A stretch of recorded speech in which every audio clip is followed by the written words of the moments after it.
Hi കണ്ടോ, ഇതാണ് ഇന്ന് ഇപ്പൊ പറിച്ചതാണ്. ഈ സന്ധ്യക്ക് പറിച്ചതാണ് ഈ മാമ്പഴം കേട്ടോ. അപ്പൊ ഇത് ഈ പ്രാവശ്യം ഇഷ്ടം പോലെ മാങ്ങ ഉണ്ടായിട്ടുണ്ട്. ഒരു 19 കിലോ ഞങ്ങൾ പറിച്ച് അയൽവാസികൾക്കും കുടുംബക്കാർക്കും ഒക്കെ കൊടുത്തിട്ടുണ്ട്. അപ്പൊ ഇന്നിത് പിന്നെ നാത്തൂന് കൊടുക്കാൻ വേണ്ടി കൊണ്ടുപോകും കേട്ടോ.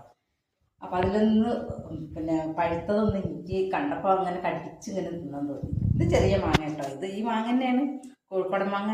നമ്മളെ മുന്നത്തെ വീഡിയോയിൽ പറഞ്ഞിട്ടുണ്ട്. അപ്പോൾ വീട്ടിൽ നിന്നൊക്കെ ഇല്ലേ കണ്ടാല് പഴുത്ത് വീഴുമ്പോൾ അപ്പോഴേക്കെടുത്ത് ഓടിച്ചെന്ന് എടുത്തിട്ട് ഇങ്ങനെ എടുക്കും. ഇത് പിന്നെ ഇപ്പം പറിച്ചുണ്ടോ കേട്ടോ. ഇതാ ഇങ്ങനെ എടുക്കുക.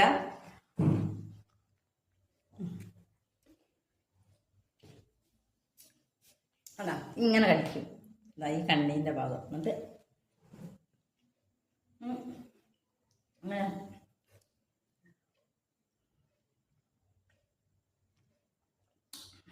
നല്ല ടേസ്റ്റ് ഉണ്ട്. കണ്ടോ, ജ്യൂസ് പോലെ ഇതിൻ്റെ ഉള്ളിൽ ഇങ്ങനെ ഉണ്ടാവും.